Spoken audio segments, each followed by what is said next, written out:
წინა შეხვედრა თუ გახსოვთ, დავასრულეთ ასე, რომ არსებობს რაღაცა გარკვეული მედიტაცია. გახსოვთ ეს საუბარი თუ არ გახსოვთ? და ისიც გითხარით, რომ ამ სიტყვისა არ უნდა შეგეშინდეთ. იმიტომ რომ ყველა ესე იგი ადამიანი, რომელიც გაიგებს სიტყვა მედიტაციას, შიში ეუფლება, რომ რაღაცა აღმოსავლურ რელიგიებთან ხო არ აქვს ამას კავშირი. მინდა გითხრათ, რომ არავითარი კავშირი ამას აღმოსავლურ რელიგიებთან არ გააჩნია. ეს ლათინური სიტყვაა და თუ ჩვენს ამას სწორ გაგებას შევძენთ, მაშინ ისიხასტები, რომლებიც იესოს ლოცვით ლოცულობდნენ, საათების განმავლობაში რომ ამბობდნენ უფალო იესო ქრისტე შემიწყალე მე, უფალო იესო ქრისტე შემიწყალე მე, საათების განმავლობაში, როდესაც ამას იმეორებდნენ, ეს გახლავთ გარკვეული მედიტაცია. ოღონდ რატომ იყო ეს მედიტაცია, ვთქვათ, ბერებისთვის, მონაზვნებისთვის, ჩვეულებრივი ხალხისთვისაც.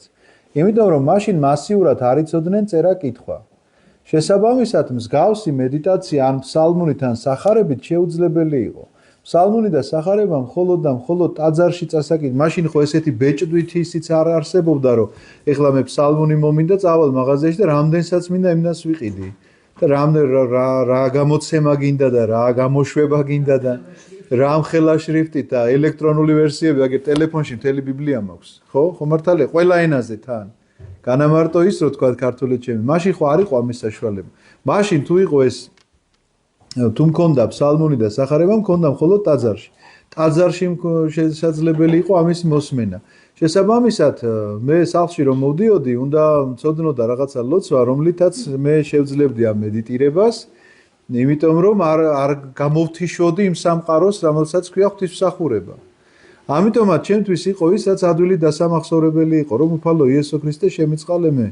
და ამის გამეორება, რა თქმა უნდა, უძლიერესი ლოცვაა და ამ ლოცვით, თქვათ, ადამიანი სულდგმულობდა და საზრდოობდა. მაგრამ როგორც კი გაჩნდა ამისი საშუალება, ჩვენ უფრო მეტი მოგვეთხოვება. რატომ გავალევთ ადამიანებს, რომ სახარება უნდა წაიკითხოთ და თქვათ, ფსალმუნი უნდა წაიკითხოთ, იმიტომ რომ გარკვეული მედიტაცია უნდა შეგეძლოთ თქვენც აი ამ კარგი გაგებით. არა ის, რომ ბუდასავით გაითიშოთ, არაფერზე არ იფიქრო. პირიქით, აი ეს პასუხი საშუალებაა, რომ პასუხი გასცე ცხოვრებისაულ გამოწვევებს. მაგალითად, შეგაშინა რამე, უნდა გაგახსენდეს 26 ფსალმუნი. უფალი ნათელ ჩემდა და მაცხოვარ ჩემდა ვისა მეშინოდეს. ხო მართალია, ანუ ხო არის ეს მედიტაცია, რაღაცა შიში სიბნელის გეშინია თუ სადღაცას მიდიხარ იმაში, რა ქვია, და დაბნელებულ რაღაცა დერეფანში და შიში გაქვს, მაშინ ვეიწყებ ამ ფსალმუნის გალობას შენთვის გონებაში, უფალი ნათელ ჩემდა და მაცხოვარ ჩემდა ვისა მეშინოდეს. აი რაღაცა თქვათ გადასაწყვეტი მორჩილობაში იყო და შეგეშინდა და ხო მორჩილე 90 ფსალმუნი ბოროტის საწინააღმდეგოდ არის. ასევე არის თქვათ ძალიან ბევრი ფსალმუნია, რომელიც თქვათ რაღაცა როდესაც იცი, უკვე გარემოების მიხედვით გადაწყვეტ. რაღაცა საკითხია გადასაწყვეტი, იქ იტყვი სული წფელი განმეახლე გვამსა ჩემსა. ეს ნიშნავს, რომ რაღაცა საღვთო სულს ითხოვ, რომელიც ესე იგი გინდა რომ განახლდეს შენში და რაღაცნაირად პასუხი მოგცეს. სული შენი სახიერი მიძღოდეს მე ქვეყანასა წრფელსა. ნუ მოკლედ, აი რაღაცა სულ აი ამ ციტატებით უნდა შეგეძლოს ადამიანს, რომ შენი ცხოვრება ასე წარმართო. რატომ დავიწყე ხა ჩვენ ხო სახარებაზე ვლაპარაკობ ძირითადად, მაგრამ სანამ სახარებას დაუბრუნდები, უნდა წაგიკითხოთ მე-14 ფსალმუნი. ჩვენ ხო გვაინტერესებს ადამიანი როგორ უნდა ცხონდეს. როგორ უნდა ცხონდეს, აი როგორ უნდა ცხონდე, რა უნდა გავაკეთო, როგორ უნდა ცხონდე, ხო არის ესეთ შეკითხვები. აი ამ კითხვებზე არის პასუხი გაცემული, სულ არის 5 მუხლი მე-14 ფსალმუნში და ეს არის პასუხები ყოველივე ამაზე. იწყება ასე: უფალო ვინ დაივანებს შენს კარავში. კარავიცით რა იყო? ძველი აღთქმის ტაძარი იყო. გადასატანი იყო ერთი ადგილიდან მოვსეს გამოცხადებით მიეცა როგორ აეშენებინა ეს კარავი და ეს კარავი იყო რა თქმა უნდა ცათასასუფევლის სიმბოლო, იმიტომ რომ მოსემ რაც იხილა ზეცაში ის გადმოიტანა მიწაზე ამ მასშტაბებით რისი გაკეთება შეეძლოს. ამიტომ სვამს კითხვას: უფალო ვინ დაეშენოს შენს კარავში, ანუ ვინ დამკვიდრდება იქ სასუფეველში. ვინ დამკვიდრდება შენს წმინდა მთაზე. და მე პასუხები, ეს არის რიტორიკული კითხვა, მოკლედ ესე დავარქვათ, ამის შემდგომ მოდის პასუხები. 5 მუხლიანია სულ ეს ფსალმონი. ვინც უმციკლოდ დადის სიმართლის მოქმედია და ჭეშმარიტებას ამბობს თავის გულში. ვინც ფლობს თავის ენას, ავს არ მიაგებს მოყვას და აუგს არ ამბობს მეზობლებზე, ანუ მოყვასზე. ვის თვალშიც დამცირებულია საძაგელი, ხოლო უფლის მოშიშებს პატივს მიაგებს და თუ დაიფიცებს, თუნდაც თავის საზიანოდ არ შეცვლის. ვინც ფულს ვახშით არ გასცემს და ქრთამს უდანაშაულოს საწინააღმდეგოდ არ იღებს. ამის მოქმედი არასოდეს წაფორხილდება. და თუ იცი ეს ფსალმუნი არ არის ეს მედიტაცია. რომ ვიღაცა თუ გეტყვის ეხლა რომ მოდი რა ვახშით გაეცი ფული აგერტყვილა გიდევს მაინც და ის პროცენტი და შენ ეტყვი რომ ვახშით არ გავცემ ფულს. იმიტომ რომ აკრძალული მაქვს. თუ ვინმე საუბარს წამოიწყებს შენზე და აუგს იტყვის არ აყვები. თუ ვინმე ქრთამ შემოგთავაზებს რომ მართალი გაამტყუნო და მტყვანი გაამართლო, არ იზავ ამას. აი ეს მოთხოვნებია. სადმე წამაკითხებს ვინმე რატო უდაბნოში არ გახვედი და თავს არ აჯაჯგურებდი, ესე იგი ქვაზე? არა, ძალიან მარტივი რამეა. უდანაშაულო არ უნდა გაამტყუნო, ვახშით არ უნდა გასცე, გულში აუგს არ უნდა ზრახავდეს სხვაზე და მეზობლებზე, ახლობლებზე და პატიოსნად უნდა ცხოვრობდი. გადავიდეთ ახლა ჩვენ მე-6 თავზე და ჩვენ ისე მახსოვს რომ გავჩერდით მამაო ჩვენოზე, ხო მართალია? ეს გახლავთ საუფლო ლოცვა. საუფლო რატო ქვია მას უნდა იცოდეთ პირველ რიგში, იმიტომ რომ ღმერთმა გვასწავლა, ანუ უფალმა გვასწავლა როგორ გველოცა. იმიტომ რომ ესე ეუბნება მას რომ თქვენმა მამამო თქვენ საჭიროებამდე იცის თქვენი სათხოვარიო. ანუ თქვათ სათხოვარი გაქვს ჯანმრთელობა პირობითად რაღაცა ტკივილით იტანჯები ადამიანი და რომ მიდიხარ ახლა ღმერთო ეს ტკივილი მომაშორე ამის თქმა არ გჭირდება, იმიტომ რომ ღმერთმა ისედაც იცის. ეს შენი სათხოვარი წინასწარ იცის. ამიტომ როგორი ლოცეთო რას ამბობს ნახეთ, ნუ დაემსგავსებით მათ, ნუ წარმართებზე წერია ეს წინამუხლია, რადგან თქვენმა მამამ თქვენი საჭიროება თხოვნამდე იცის, თქვენ კი ასე ილოცეთ. ანუ მიდიხარ და ამ ლოცვას ამბობ და იქ თქვა ტკივილის შემსუბუქებაა სათხოვნელი, რაღაცა ხელფასის მომატება გაქვს სათხოვნელი თუ ანჩხლიცოლის მოთვინიერება თუ ლოთიქმარის გამოსწორება, ღმერთმა ეს იცის. ამიტომ შენ ლოცვას იმას კი არ გითხულობ ახლა ჩემი ანჩხლიცოლი გამოასწორეო. იმიტომ რომ შეიძლება შენ გეჩვენება ასე და სულაც არ არის ანჩხლი და შენ ხარ უარგისი და ის იმიტომ ანჩხა ან პირიქით ხო ლოთი გეჩვენება შენ იქ მაგრამ იმიტომ სვავს რომ გაგიძლოს. ფხიზლად ვერ გიყურებს. ის არის ფხიზელი მამა ვარა. ხო იქნება და ასია საქმე და ამიტომ შენ კი გააქვს ეს ღმერთმა იცის შენი სათხოვარი. ამიტომ შენ ტექსტების შედგენას თავი უნდა დაანებო, რომ ახლა მე სათხოვარი მაქვს და მივალ და ასე ვიტყვი და ისე ვიტყვი, არა მოცემული გაქვს ეს ტექსტი.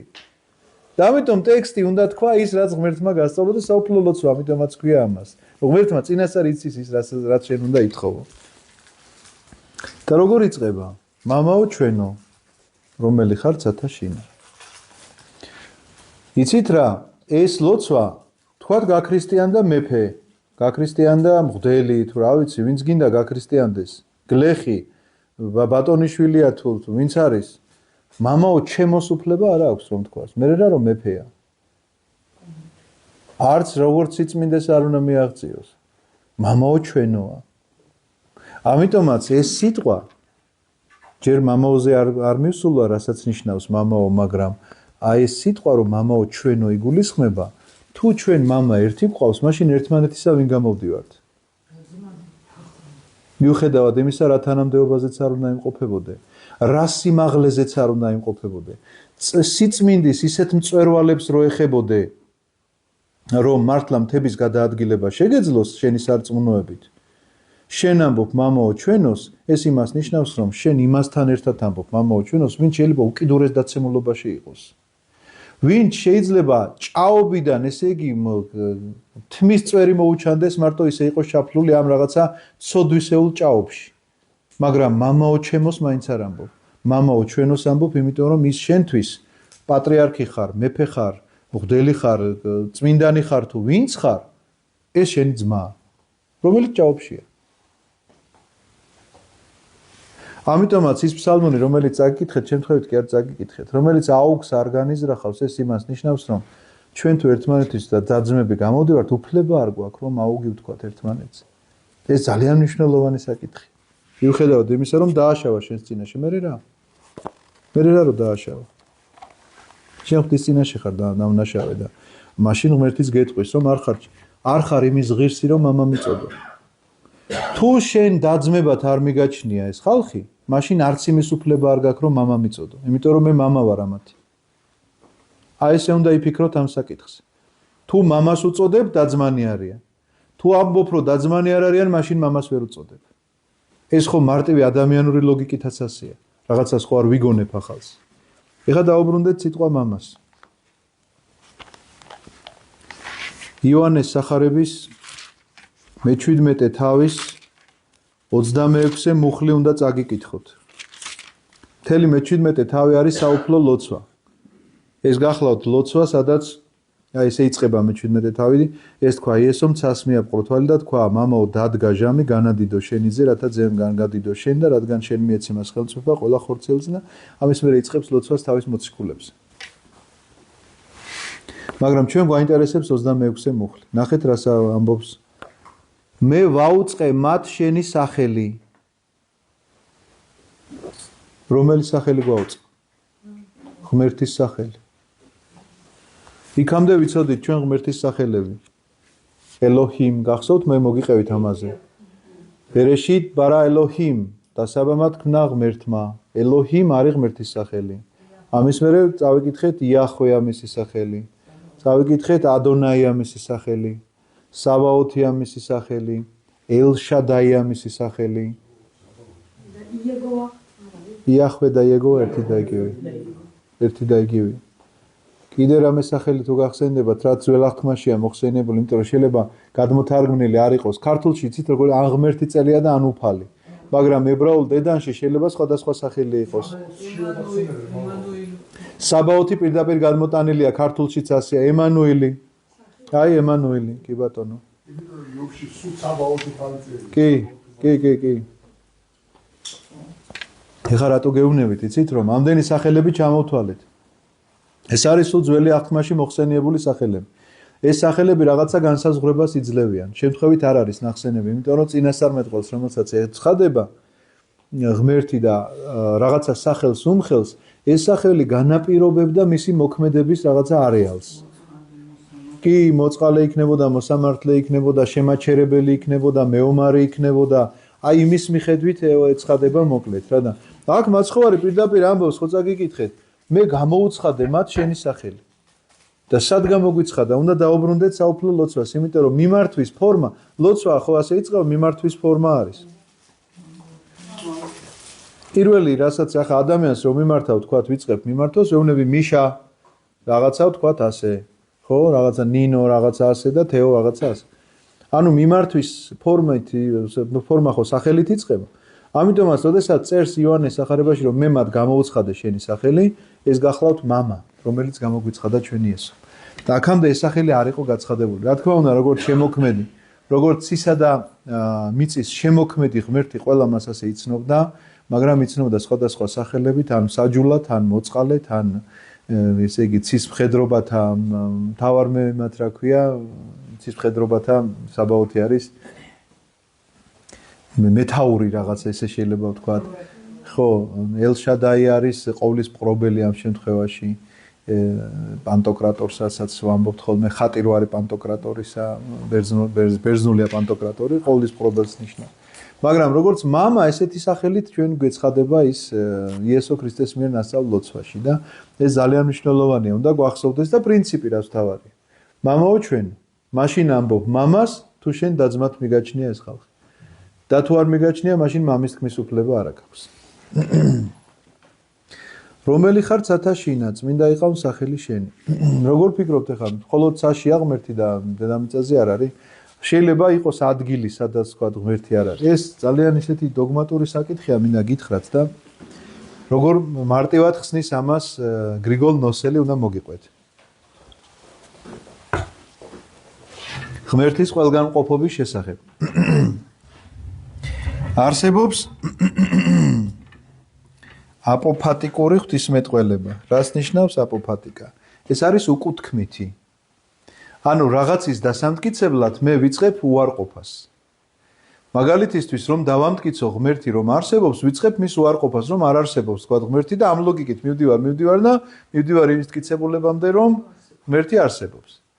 აი აპოფატიკა ამას ნიშნავს რა. ესე იგი უარყოფით რაღაცა ფაქტამდე მისვლამი.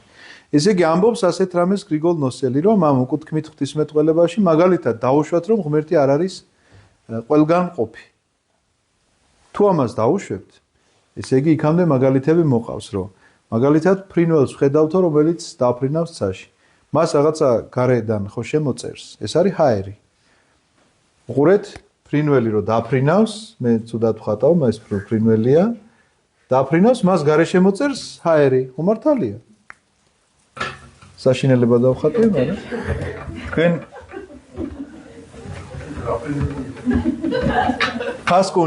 ფასკუნჯი იყო.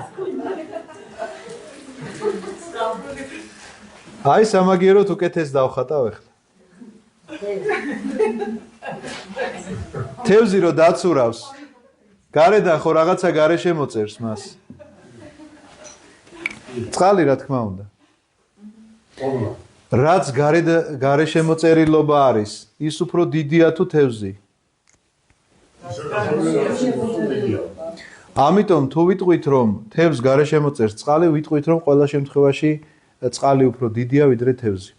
იგივე შემთხვევაში უნდა ვთქვა, თუ დაუშვებთ ჩვენ რომ ღმერთს ყველგან არ არის, ესე იგი რაღაცა გარე შემოწერს მას. ამიტომ ეს კი არ გამოდის ღმერთი, მაშინ ეს გამოდის ღმერთი, რაც მას გარე შემოწერს, იმიტომ რომ მასზე დიდია. ამიტომ ვერ უნდა დაუშვა შენ გონებაში, რომ არის ადგილი, სადაც ღმერთი არ არის. აქედან გამომდინარე, შენ გაქვს დოგმატური სწავლება, რომ ღმერთი არის უძრავი. არ შეიძლება ის გადაადგილდებოდეს, იმიტომ რომ გადაადგილდება მხოლოდ ის, ვინც სადღაცას არ არის. მაგალითად, მე რომ ახლა ვიმყოფები თქვენთან ერთად ამ ბიბლიოთეკაში, სატრაპეზოში არა ვარ. რომ წავიდე სატრაპეზოში, უნდა გადავადგილდე. მაგრამ ყველგან მყოფი აქაც არის და იქაც არის. აქედან გამომდინარე, თუ ვიტყვით, რომ ღმერთს რაღაცა გარე შემოწერს, ის გარე შემოწერილი უფრო დიდია ვიდრე ღმერთი და მაშინ გამოდის, რომ ეს ყოფილა ღმერთი და არა ეს. ამ პრინციპის მიხედვით, თუ ამას კიდე რაღაცა გარე შემოწერს, მაშინ ეცეც არ ყოფილა ღმერთი და ეს ყოფილა და საბოლოო შემთხვევაში მიდიხარ იმასთან, რაც ყველაფერს გარე შემოწერს. და რაც ყველაფერს გარე შემოწერს, ის არის ღმერთი. უკუთქმითი ღვთისმეტყველებით მივდივართ აქამდე. ხო, ძნელად კი ყვები შეიძლება, მაგრამ გაიგეთ რაც ვთქვი? რაც გარე შემოწერს, მოკლედ ის არის ყველაზე დიდი და ის არის ღმერთი ამ შემთხვევაში, ამ ლოგიკიდან გამომდინარე. ეხლა თუ ჩვენ ვიტყვით, რომ ღმერთი მხოლოდ საშია, დედამიწაზე არ ყოფილა მაშინ და რანაირად არის ღმერთი? ყველგან ყოფია, უბრალოდ განსხვავება არის. ჯოჯოხეთშიც არის ღმერთი. თქვენ არ გეგონოთ სადმე ღმერთი არ იყოს. აბსოლუტურად ყველგან არის. მარტო ვერასდროს ვერ დარჩები. ვერც ესე იგი რაღაცა ინტიმურ გარემოში როგორია შენი თავი რომ მარტო ხარ ახლა და რაღაცა თქვა თავსი წესრიგებ, იქაც არ ხარ მარტო. როგორ გეკადრებათ? როგორ გეკადრებათ? ეს შეცდომაა. ასე წერია, ფსალმოში როგორ წერია? ახ თუ ხვდე ზეცად იქ ხარ. შთა თუ ხვდე ჯოჯოხეთად მუნვე ხარ. მუნვე რას ნიშნავს? იქვე ხარ. იქვე რიცი რას ნიშნავს? წყალი მწყურია, აქვეა, მაგრამ ვერ ვსვამ.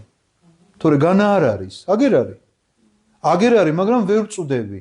ჩემთვის მიუწვდომელია. აი ეს არის. ჯოჯოხეთი მეტი სხვა კი არაფერი არ არის, ის რომ გვიხატავენ ვიღაცა დიდი ნიჩბებით, რო ცეცხლს უკეთებს, ქვაბებს. ხორცი თუ აღარ გექნება, ტკივილს როგორ განიცდი ხორცისას? აი ეს არის სწორედ ტკივილი, რომ წყურვილი მაქვს ამ სინათლისა და ვერ ვწუდები ამ სინათლეს, იმიტომ რომ ეს სინათლე ჩემთვის ტკივილის მომყენებელია.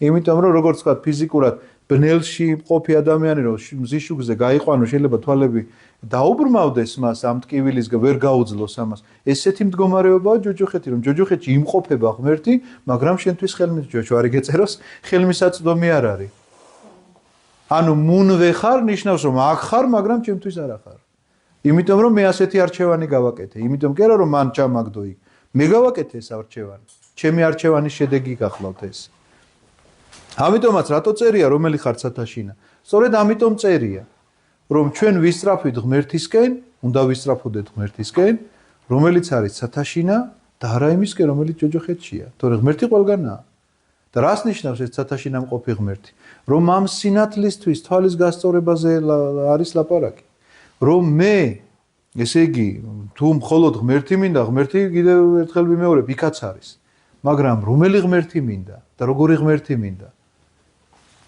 რომელ ღმერთთან მინდა თანასწორ ან მინდა თუ არა საერთოდ ღმერთთან აი ამ კითხვებზე უნდა გასცეს ადამიანმა პასუხი და როდესაც წერია რომელი ხარ ცათაშინა ეს იმას ნიშნავს რომ ზეციური სამეუფოსკენ უნდა იყოს ჩემი სწრაფვა რომ ესე იგი ამ სინათლის მიმღებლობა და დამტევნელობა კონდეს ადამიანს რომელი ხარ ცათაშინა ამას გულისხმობს წმინდა იყოს სახელი შენი ამ მიმართვაში როდესაც ვამბობ რომ წმინდა იყოს სახელი შენი მე ძალიან შევეცდები მოკლედ იმიტომ რომ გაგვიგრძელდება თითოეულ იმაზე რომ ასე ნახევარი საათია უკვე ვლაპარაკობ რომ არ დაგღალოთ მე კიდე ზეთის ცხება ხოლმე მოისმინოთ ის ლოცვა როდესაც ვამბობ წმინდა იყოს სახელი შენი ესე იგი შენ თუ არ იტყვი ამას ისე არ იქნება მისი სახელი წმინდა აქ ლაპარაკია რომ შენში უნდა იყოს მისი სახელი წმინდა რატომ იყო რომ ღმერთის სახელის ხსენება აკრძალული იყო ძველ აღთქმაში იცით წელიწადში ერთხელ ახსენებდნენ ღმერთის სახელს და უნდა დაჩოქილიყო ის თუ მაქვს ნათქვამი არ ვიცი თქვენთვის ებრაელები ძველ აღთქმაში ამბობდნენ რომ ორი დიდი სასწაული ხდებოდა იერუსალიმის ტაძარში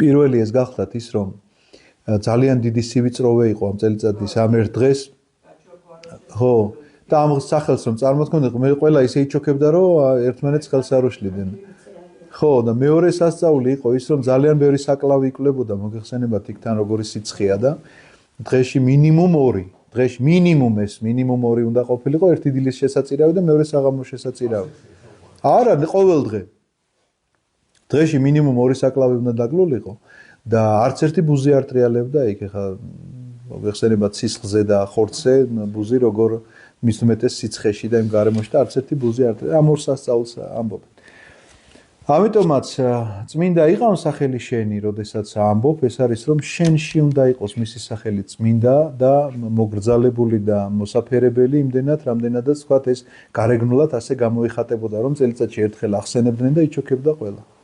თორემ შენ თუ არ განადიდებ ის გმას დიდება კი არ მოაკლდება. აქ შენზეა, შენ შინაგან მდგომარეობაზეა ლაპარაკი. იგივეა, მოვიდეს სუფევა შენი, იყოს ნება შენი. შენ თუ არ იტყვი როგორ ფიქრობ ახლა არ იქნება ისე მისინება ანუ არ გათენდება და არ დაღამდება შენ თუ გადაწყვეტე რომ არ გათენდეს ამიტომაც ნახეთ რაზე არის ლაპარაკი რომ იყავ ნება შენი როდესაც ვეუბნები აქ ლაპარაკი რომ იმ შენი ნება ჩემში იყოს გაცხადებული შენს ნებას აბსოლუტურ თანხმობაში მოსდევდეს ჩემი ნება ვითარცა ცათაშინა აი ეს უკვე შედარებაა ვითარცა ცათაშინა რას ნიშნავს რომ ანგელოზთა სამყაროში ასეა იმიტომ რომ წმინდა არის მისი სახელი მისი სუფევა მოსულია და არის მისი ნება სად ანგელოზთა სამყაროში და აი ესე მინდა რომ აქაც ეს იყოს ჩემს გულშიც რომ ეს ამბავი ესე ხდებოდეს აი ეს გახლავთ თავარი მოთხოვნა რომ მე თუ არ ვიტყვი არ მოვა მისი ნება როგორ უნდა ვთქვა ეს რას ქვია არ მოვა რა თქმა უნდა მაგრამ აი ამ ნებასთან შეთანხმებული რომ წმინდა იყოს, რომ განდიდდეს და ჩემი როგორც ანგელოზები ამას აკეთებენ და ასრულებენ, ეს რომ მოხდეს აქ დედამიწაზე, აქ ჩემთან, ამის შესახებ არის ლაპარაკი. ეგრეცა ქვეყანასა ზედა, ანუ ვითარცა ცათაშინა, ანუ როგორც ანგელოზები ამას ასრულებენ, ჩვენც რომ ანგელოზთან მსგავსად შეგვეძლოს ამ ყველაფრის აღსრულება და გაკეთება. პური ჩვენი არსობისა მომეთ ჩვენ დღეს. პურში გულისხმება ყოველთვის ამ ლოცვებშიც ეხა ჩვენ ამას თუ დაუბრუნდებით, კიდე სხვა სიმბოლოები შეგვიძლია ბევრი ვნახოთ. თუმცა კი შეიძლება დავბრუნდეთ კიდეც ხშირ შემთხვევაში, მაგრამ აი ახლა პურთან მიმართებაში უნდა ვთქვათ ორივე მნიშვნელობა, რასაც გულისხმობს ეს ლოცვა. პირველ რიგში გულისხმობს მართლაც იმ პურს, რომელიც ჩვენი არსებობისთვის საჭიროა, ხორციელად, იმიტომ რომ ადამიანმა თუ არ ჭამა ვერ იცოცხლებს ისე. რაღაცა გარკვეული დღეები გასაგებია, მაგრამ მე უჭმელად ვერ შეძლებს ყოფნას და მეორე რიგში კი არა და პროფესორად პირველ რიგში იგულისხმება ზიარება. იმიტომ რომ ზიარება გახლავთ სწორედ ჩვენი სულიერი საზრდო, რითიც ადამიანი შეიძლება საზრდოობდეს. მე ვარ ერთხელ ასეთი რამის მომსწრე. ჩვენი ძვირფასი პატრიარქი მოკლედ ეხა ყოველდღიურად მე გრძნობ რომ როგორი ბედნიერი კაცი ვარ იმით რომ იმდენი რამის მომსწრე ვარ მასთან ურთიერთობაში პირადად და პირად საუბრებში რაღაცა იმდენი რამე აქვს მოყოლილი ვიძახ ესენი უნდა დავწერო მეთქი რომ არ დაიკარგოს იმიტომ რომ რაღაცა ისეთი გაუხსენებია ისეთი უთქვამს ისეთი რაღაცები საოცრება ეხა მამაო ჩვენოს განმარტებაზე გამახსენდა უბრალოდ სასულიერო აკადემიის რექტორი იყო პატრიარქი ძალიან ცოტა ხანი მიზეზი გახლავთ ის რომ იქ რაღაც არეულობა დაიწყო რაღაცა მოკლედ წინააღმდეგობაში იყვნენ რაღაცა სტუდენტები რაღაცას თავისას ამბობდნენ რაღაც ჟურნალისტების შემოსევა ბატონო 2004 წელი იყო და პატრიარქმა გადაწყვიტა რომ მე თვითონ ვიქნები რექტორი და როგორც კი დაინიშნა პატრიარქი რექტორად ყოველ დღე მოდიოდა სასულიერო აკადემიაში. ყოველ დღე მოდიოდა და პირველ ლექციას თვითონ ატარებდა საერთოს ოღონდ. ყველა სემინარისტი იყო, აკადემიის სტუდენტი იყო, თუ ვინც იყო დერეფანში ესე ყველა დაუდგებოდით და პატრიარქი დაიწყებდა ისაუბრებდა დაახლოებით 15-20 წუთი. მერე დასვავდა კითხვას. და უცბად მიკროფონი ვისაც ეჭირა ეუბნებოდა რომ აი ხა მიკროფონი მიუტანე და ეგ ბოლოში აი გიგარო დგას, აბა კი შენ გაგვეცდა დასვავდაზე აი რა არის თავმდაბლობა თქვენ როგორ ფიქრობთ და აბა მიუტანე მიკროფონი და ახლა შენ უნდა თქვა რა არის თავმდაბლობა რა ხო და ამით გვაჩვევდა აზროვნებას ძალიან გვეხმარებოდა ამაში იმიტომ რომ რა კითხვას დასვავდა თან წინასწარ ხო არ იცოდი ამის შემდეგ გააკეთა ასეთი რამ რომ ყოველ ორშაბათს მოყავდა ვიღაცა ცნობილი ადამიანი ეს იყო მხატვარი ეს იყო მწერალი ეს იყო რაღაცა კულტურის წარმომადგენელი კულტურის სფეროს წარმომადგენელი ფსიქოლოგი ბატონი ნადირაშვილს რა ერქვა შოთა ბატონი შოთა მოგვიყვანა ერთხელ მახსოვს ძალიან საინტერესო ლექცია ჰქონდა ერთხელაც მოიყვანა ოტია იოსელიანი ხო და ოტიამ თქვა რომ ძალიან სასაცილო კაცი იყო ღმერთმა აცხონოს რა ოტიამ თქვა რომ თქვენო უწმინდესობაო ეუბნება სიგარეტზეო ისევა რომ მიშვეულიო მეო სულ ეწევიო უთხრა სულ ანთებული მაქვს ეს სიგარეტიო რა და ახლა აკადემიაში ამას ხო არ ვიკადრებო რა და უბრალოდო ისეთი მაქვს ეს ჩვევაო ამის უფლება მაინც მომეცით რომ ხელში მეჭიროსო რა უწმინდეს ეცინებოდა ასე და კიო უთხრა კაი გეჭიროს და გამოვიდა და ტრიბუნაზე დადგა ოტია და ძალიან საინტერესო ამბები გვითხრა მაგრამ რაც დამამახსოვრდა ეხა აი მართლა აი ყურში რომ მასავით მაქვს ჩაჭედილი უცბად გვეუბნო აკადემიის სტუდენტები ვარ გონია რომ სხლავ ყველაფერს ეხლა ვიცი უკვე ღვთისმეტყველებაში რას ვინ უნდა შენ ოტია გვეუბნება რომ მამაო ჩვენო თუ იცითო უცბად გვეკითხება აკადემიის სტუდენტებს ახლა ასეთი შეურაცხყოფა ვიფიქრე ასეთი შეურაცხყოფა იქო წერი ასეთი რამო პური ჩვენი არსობისაო საძღომისა კი არაო არასდროს არ მიფიქრე ამ თემას აი რა მამაო ჩვენოს განმარტებები აქვს ხოთა შორის ძალიან საინტერესო განმარტებები აქვს გრიგოლ ფერაძეს მღვდელმოწამე გრიგოლ ფერაძეს აქვს ბევრ წმინდა მამას იოანე ოქროპირს ბასილიდიც რა ვიცი მაქსიმე აღსარებელს აქვს წინვალე შესანიშნავი და ბევრს ძალიან ბევრს ნახავთ ძალიან ბევრს მაგრამ არსად ასეთი რამ არ წამეკითხავს რაც თქვა ოტია იოსელიანმა რომელსაც არ ქონდა საღვთისმეტყველო განათლება მე აკადემიის სტუდენტს არ მქონდა თქვა ასეთი ფიქრი არ შემომსვლია თავში რომ პური ჩვენი არსობის ანუ არსობის პურს ითხოვს ადამიანი და არა საძღომის ხო საინტერესოა როგორ ხედავენ ხოლმე ადამიანები რაღაცა გარეთა თვალი როგორ ხედავს ხოლმე იმიტომ რომ შენ რომ ხარ რაღაცაში ჩაჩერებული, ძალიან ხშირად ისეთი რაღაცა ნიუანსები გეპარება და უცბად გარეთვალი ესე მიგანიშნებს და დაგანახებს ამ ყოველივეს. აი საოცარი ისტორიებია და აი ბევრი ასეთი შემიძლია გავიხსენო ჩვენს პატრიარქს როგორი სიკეთეები აქვს ნაკეთები მოკლედ რა. აი ხა ეს ხალხი სად ვნახავდი საერთოდ თვალით თუ ვიხილავდი. აქ ცოცხლებიც აღარ წოტია, ცოცხალი აღარც ბატონი შოთა არ არის ცოცხალი და კიდევ რამდენი შემიძლია გავიხსენო. პური ჩვენი არსობისა მოგვეთ ჩვენ დღეს. და მოგვიტევენ ჩვენ თანანადებნი ჩვენი. აი ხა უკვე ფორმულა იწყება. აქამდე ხო ჩამოვთვალეთ რაც იყო რომ როგორც ზეცაში ისე გვინდა ყველაფერი აქაც რო იყოს. თუმცა კი თლად ისე ვერ არის, იმიტომ რომ ზეცას პური არ სჭირდება. ზეცის პური თვითონ ღმერთი არის და ისინი ამით საზრდოობენ და სულდუნ. ჩვენ როგორც ამ ქვეყანაზე მყოფს, პური გვჭირდება არსობისაც და პური გვჭირდება სულიერი საზრდოსიც, ხო? ამიტომ მოვრჩით ახლა ზეცაზე შედარებას და გადმოვედით საფეხურებრივად, ხო? რომ იყავ ნება შენი, წმინდა იყავ სახელი შენი, იყავ ნება შენი, აი ეს ყველაფერი ვთქვით, მე პური ჩვენი არსობისა, რომელიც აუცილებელია და გვჭირდება. ამის მერე ამბობს, რომ მოგვიტევენ ჩვენ თანანადებნი ჩვენი, ოღონდ ფორმულირება. უბრალოდ კი არა, ისე მოგვიტევენ, როგორც ჩვენ მიუტევეთ. ანუ წენაზეა ლაპარაკი და არა პირდაპირ ვალები. ყველაფერზე.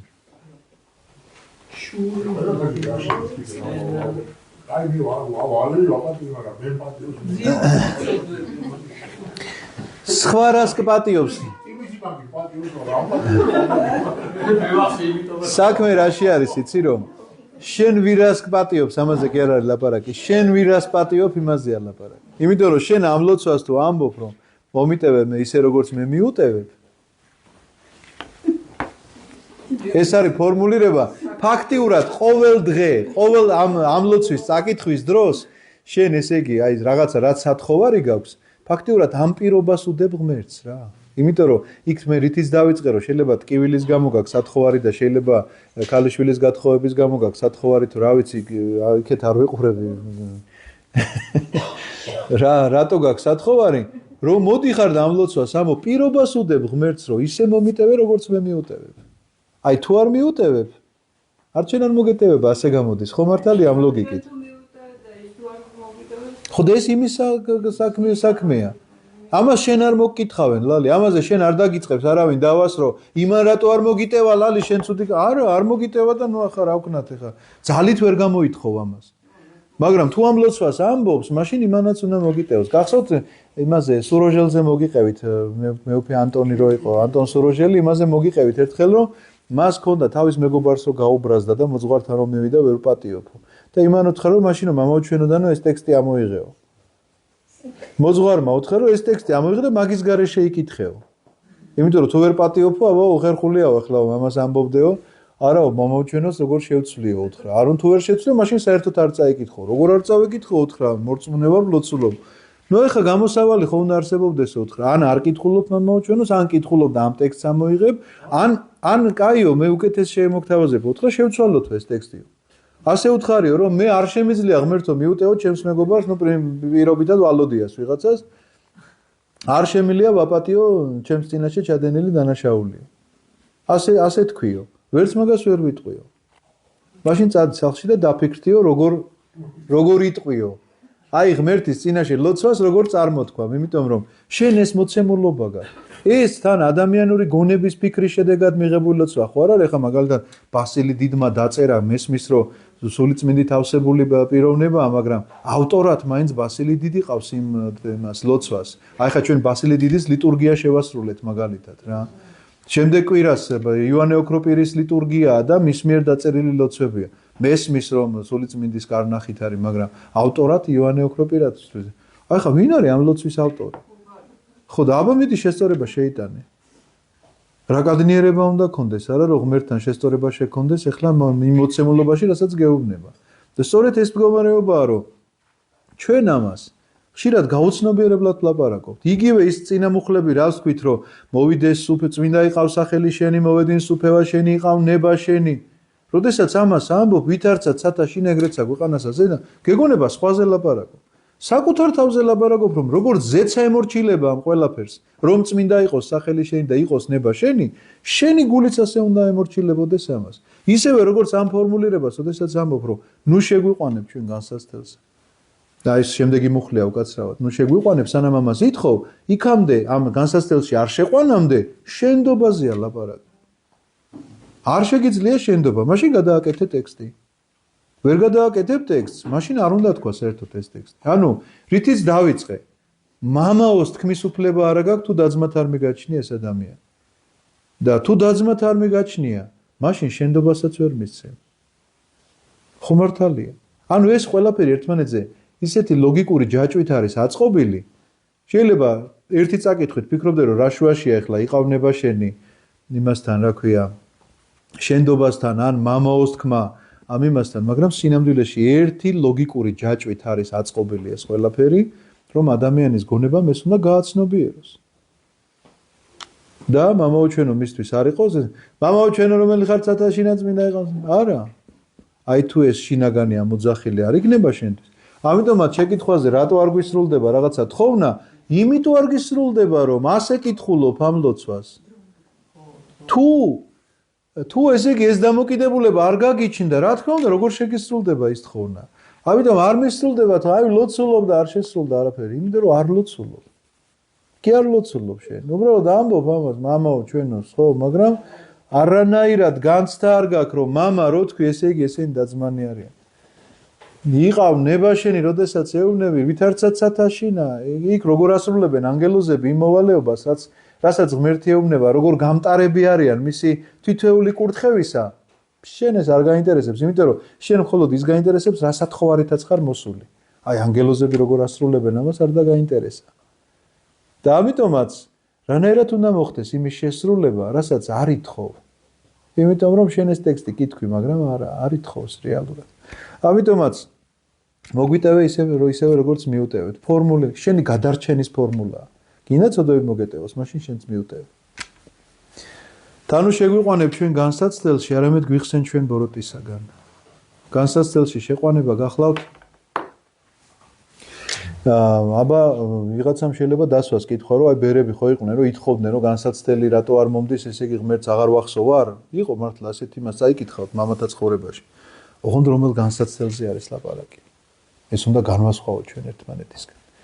აი მაგალითისთვის შეიძლება ვთქვათ, რომ ეს ტექსტი ამოსაღები იქნებოდა, ეხლა მარიამ ეგვიპტელის ხსენებაა დღეს და ვილაპარაკეთ მასზე ძალიან ბევრი. წავიდა ეხლა ეს ადამიანი და უდაბნოშია. ძიმე შეცოდებაში იყო, ჭაობიდან ამოვიდა, შეიძლება ითქვას და წავიდა უდაბნოში. პირველი 17 წელიწადი ქონდა გითხარით ძალიან დიდი პრობლემები, გონებას კარგავდა, ისეთი მოთხოვნილება ქონდა, ხორციელი ნება და სასმელი, რომელიც მიჭვეული იყო მთელი 17 წელი ასე ცხოვრობდა ყოველდღიურად. ამის შემდგომ ეს 17 წელიც რო გავიდა, ეს ნება გაქრა მასში, მაგრამ ის მაინც არ ტოვებს უდაბნოს. ხო და რატო არ ტოვებს უდაბნოს ხო არ იცით? იმიტომ რომ ნებისმიერ დროს შეიძლება ქალაქში დაბრუნებული დაუბრუნდეს ის საეკლაო. რა თქმა უნდა.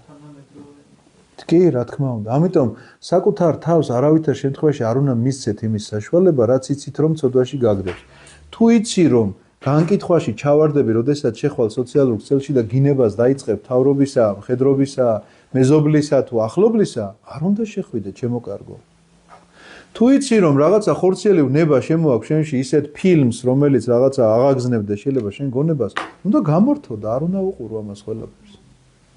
თუ იცი რომ სასმელი გაგიჟებს და მეგობარს და მეზობელს ვეღარ არჩევ და აგინებ ყველას, აღარ უნდა დალიო. არ უნდა შეუწყო ხელი ამ. ეს არის ესე იგი განსაცდელი, რომელსაც იგდებს ადამიანი საკუთარ თავს. არის განსაცდელი, რომელიც ღმერთისგან მოდის. მაგრამ იმიტომ კი არა რომ არ უყვარხარ. იმიტომ რომ იმაზე უკეთესი გახდე ვიდრე ხარ. იმიტომ რომ რაღაცა გამოცდას, ოდესაც აბარებ ცხოვრებაში, ეს გამოცდა შენ გიტოვებს რაღაცა კვალს, რომ რაღაცნაირად განმტკიცდი კიდევ უფრო მეტად, აი მაგალითად ვსწავლობდი უცხოენათა ინსტიტუტში და მე არ მისწავლია, მაგრამ პირობითად ვამბობ, ვსწავლობდი უცხოენათა ინსტიტუტში და ბოლოდ ამაგვირგვინებელი გამოცდა იყო, რომ გამომკითხეს გრამატიკაშიც, სინტაქსი იყო თუ პუნქტუაცია იყო თუ ყველაფერში, ესე იგი ჩავაბარე უმაღლეს ქულებზე, ეს გამოცდა მომცა ის, რომ მე რაღაცა დონეზე ენა ვიცი შეფასება, ანუ საკუთარ თავზეც შეიძლება გამიჩნდეს ის, რომ აი ეს ახლა მე ჩავაბარე. და ერთი ნაბიჯით თქვათ წინ წავედი და გადავიწი. ამიტომაც არის განსაცდელი, რომელიც შეიძლება ღმერთისგან დაეშვას. მაგრამ დანუ შეგვიყვანეთ ჩვენ განსაცდელში არის ის განსაცდელი, რომელ განსაცდელში ადამიანი შეიძლება თავს იგდებდეს საკუთარი ნებით და ვერ უმკლავდებოდეს ამას ყველაფერს შემდგომში და გამოდიოდეს იქიდან გაუბედურებული. როგორც ცხოვრობდა მარიამ მეგვიპტელი 17 წლის განმავლობაში. 12 წლისა ქუჩაში რომ გამოვიდა და 17 წელი რომ ქუჩაში იცხოვრა, ეს გახლავთ სწორედ ის განსაცდელი, რომელშიც ჩაიგდო მან საკუთარი თავი. და სინდისის ხმაც კი რომ გაჩუმებული იყო მასში, რომ არ კარნახობდა სინდისი, რომ აღარ შეიძლება ასე ცხოვრება, უბრალოდ აი რაღაცა ძალა მას ტაძრიდან გარეთ აგდებდა, რომელიც გამოც მან დაიწყო ფიქრი იმაზე, რომ რა ხდება, როგორ ხდება, რომ მისულიყო მერე აი ამ სიმაღლემდე, როდესაც მან გადალახა იორდანე და უდაბნოში იცხოვრა მთელი 3ჯერ 17 წელიწადი.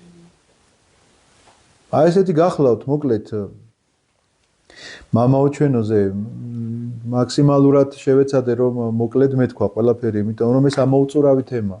ამისი განმარტება შეიძლება სხვადასხვა მიმართულებით, სხვადასხვა კუთხით და ძალიან ბევრი წმინდა მამის დამოწმება შეიძლება, იმიტომ რომ ბევრს უმსჯელია, ბევრს უსწავლია, მაგრამ უპირველეს ყოვლისა, როდესაც რაღაცის განმარტებას ვიწყებთ, ჩვენ უნდა ვიცოდეთ მისი შინაარსი. აი დღეს ჩათვალეთ, რომ ჩვენ გავიარეთ ამ ლოცვის შინაარსი. აი სულიერ სიღრმეებზე თუ მოგვეცემა საშუალება და ინებებს ღმერთი, სხვა დროს ვილაპარაკოთ. შეკითხვები თუ გაქვთ, გითხრით.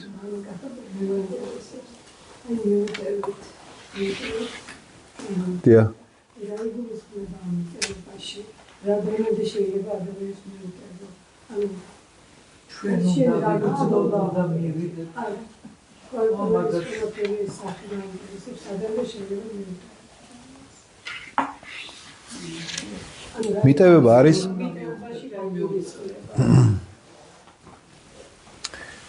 პირველი ნაბიჯი მიტევებისა. მიტევება თქვენ რა გონიათ, რომ რაღაცა მაწყენიეთ და მე გამოვიქეცი და კისერზე ჩამოგეკიდე ისევ. არ არის ეს მიტევება. არ არის, შეიძლება მსახიობობა იყოს და საერთოდ არ იყოს მიტევება. პირველი ნაბიჯი მიტევებისა რა არის, იცი? რომ არ გეზიზღება.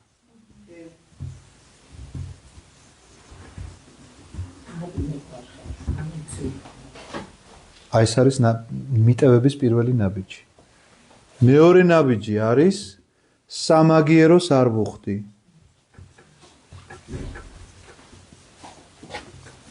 არ ვუხდი. მესამე ნაბიჯი რა არის? გამარჯვებას ვეუბნები.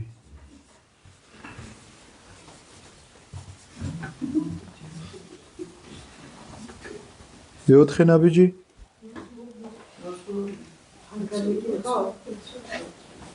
ლოცულობ.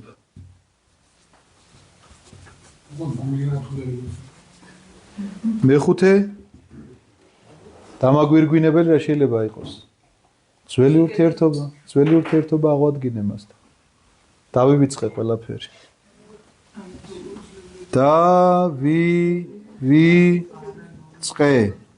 აი ახლა უყურეთ რა ხდება. თქვენ რა გონიათ რომ ეხლა რაღაცა მოხდა და ეს ხუთივე ნაბიჯი ეგრევე გავიარე? არა, რა თქმა უნდა. შეიძლება საერთოდ ვერ გავიარო ხუთი ნაბიჯი და აქედან დავიწყო. აი ნახეთ აქედან. მეოთხედან დავიწყო. რო ლოცვა დავიწყო. ეს არის. ეხლა მე ეს ნუმერაცია შეიძლება აქ არასწორად დავწერე. ეს არის პირველი გამოხატულება იმისა, რომ ჩემში სულიერება არსებობს. მე ადამიანმა ისეთი რაღაცა შეიძლება გამიკეთა, რომ აი რაღაცა უბედურება დამმართა, მაგრამ მე რასაც ვაკეთებ ეს არის რომ ლოცულობ მისთვის. და რომ ლოცულობდე ადამიანისთვის, პირველ რიგში არ უნდა გეზიზღებოდეს. სხვაგვარად შეუძლებელია, როგორ შეიძლება ილოცო იმას, ვინც გეზიზღება და დანახვა არ გინდა მისი. ამიტომაც ლოცვა გეხმარება ამ ნაბიჯების გადადგმაში არ გეზიზღებოდეს. სამაგიეროს არ უხდიდე, იმიტომ რომ მომტეხა ხელი და მეც მომტეხავ ხელს, აღარ ვაპირებ ამას. არანა გამლანძღა და მეც გავლანძღავ არ ვაპირებ. ეს ნიშნავს რომ ხუთივენ იმას ერთად კი არ ვაკეთებ. ამისთვის დრო მჭირდება და პირველი ნაბიჯი არის ის რომ კაი, всё და დავივიწყე არ მეზიზღება. მეორე ნაბიჯი ის არის რომ ეხა ესეთი ურთიერთობა როგორიც გქონდა რა ეშველება ამ ამბავს და შეიძლება ლოცვა დავიწყო. მესამე ნაბიჯი ის არის რომ სამაგიეროს არ ვუხდი. მეოთხე ნაბიჯი რაღაცა ის იყოს რომ მივესალმე რა, გამარჯობათ. შორიდან, მაგრამ მივესალმე. და მეხუთე და სრულყოფილი ნაბიჯი რა თქმა უნდა, თუ შეძლებს რომ ვერ შეძლოს ეს, იცოდეთ რომ ეს თითეული ნაბიჯი პატიება. ესეც პატიება, ესეც და ესეც. სულ ყველა პატიება აქ ჩამოთვლილიდან, ოღონდ სრულყოფილებაზე ვლაპარაკობთ. ჩვენ ეს არის ის რომ ძველებურ ურთიერთობაში მიხვალ მასთან და ეტყვი რომ მე დავივიწყე ეს ყველაფერი და ჩვენ კვლავ მეგობრები ვართ, თან ნათესავები ვართ, თან რავით მეზობლები ვართ. ეს ხო ცალმხრიდან არ ხდება. აი ეს ბოლო ცალმხრივად ვერ მოხდება, რა თქმა უნდა, იმიტომ რომ მას თუ არ სურს, ნუ ბუნებრივი ახლა შენ ხელებს ვერ გადაუგრიხავ, მაგრამ შენ იმხრიდან რაც შეიძლება ხდებოდეს მეხუთე ნაბიჯის გარდა, თითოეული შეგიძლია გაატარო შენ ცხოვრებაში. ის რომ ლოცულობდე, ის რომ მიესალმო, ის რომ სამაგიერო არ გადაუხადო, ის რომ რაღაცა ბოღმა და ზიზღი არ კონდეს გულში და ასე შემდგომ. ხო მართალია? მამაო, მე გადავხდა ზუსტად მეთეში. შენზე ვერ დავიჯერებ ძაირა მაგას. მამაო, რა ბოდიშვილი ჩემ თავის მალა რემონტის საკეთე და დიახ, გამორთე აღარ გინდა ეს. აზრიდან